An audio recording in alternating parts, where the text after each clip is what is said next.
What is up, guys? Welcome back to the Crew 2, and in this video I'm going to take a look at the Dodge Charger SRT-8 here in the touring car category.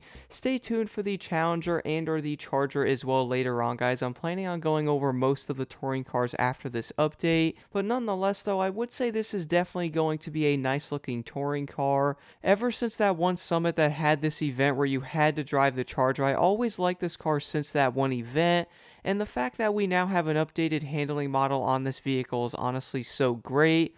One of my favorite things about the Charger is by far going to be the way the body kit looks on this thing. I mean, for one, guys, it's actually fitted perfectly to this car for one, so it's not going to look kind of funny like some of the other cars in the game might actually look. Plus, those rims look awesome. I would love to have those on some of the other cars as well. Plus, we have the carbon fiber going around it like on the skirt. You will also see like these side panels where the windows are also carbon, and then we have the splitter that's also carbon in the front. So this car is definitely going to look insanely good in the touring car category.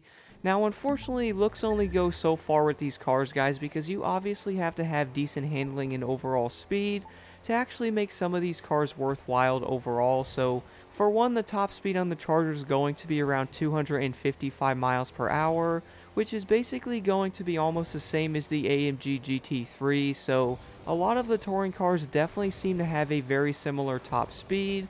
I really do like this because now we can actually test out some of these vehicles, and maybe that insane high top speed is not going to make a huge difference if you guys do want to pick a different car, unlike some of the cars in the hypercar category where you basically have to go with a faster vehicle depending on the event you might actually be doing. So luckily, the Charger is actually going to be pretty dang fast when it comes to its overall top speed, and I did notice the handling of this vehicle is going to be slightly different than something like the AMG GT3, and that's most likely going to come down to the weight of this car because we all know Chargers are obviously not the lightest thing out there, which is not a bad thing, but if you are picking certain vehicles and you want to feel a bit lighter on the track, I would probably say this is not going to be the best overall option. But I did notice going around corners, this car is going to feel pretty nice though, and it's definitely going to feel updated compared to before. I do remember driving this thing in that one summit. I was honestly not liking it all that much. I wouldn't say the car was terrible, but let's just say there's definitely going to be better options. When testing this thing out in one of the events, I would say one of the bigger challenges when driving the Charger, specifically compared to some of the other touring vehicles, is probably going to be to actually beat some of these racers on Ace, because I was actually having issues catching up to them a bit until I managed to get in front of them. Then I was basically okay the rest of the race though, and they honestly weren't very far behind either. So I did actually mention this in the GT3 video as well, guys. The AI are definitely going to be faster now, so do keep that in mind.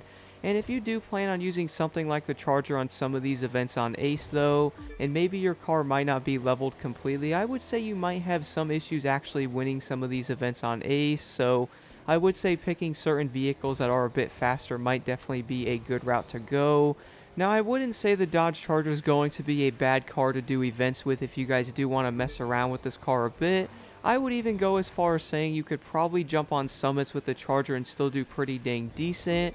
I will probably try that out in the future when one of the summits have a no restriction race. I really do want to see how something like the Charger, which is definitely one of the oddball vehicles, and it's probably one of those cars you would most likely never see being used in a summit unless you absolutely had to. It's kind of insane because even though some of these cars are going to be better than how they used to be, I would still say a lot of them are most likely not going to be used like they really should. But then again, there's also going to be better options compared to something like the Charger. Even though this car is pretty fast overall, guys, it does fly through the gears quickly. It also feels nice going around corners, and it doesn't slide that much at all.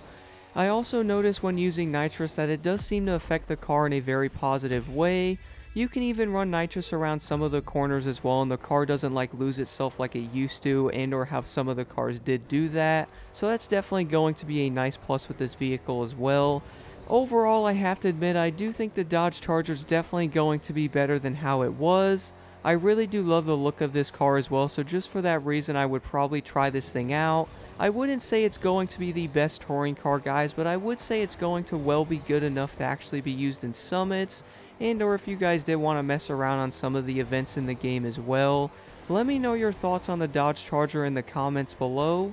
And here are my updated settings on this vehicle.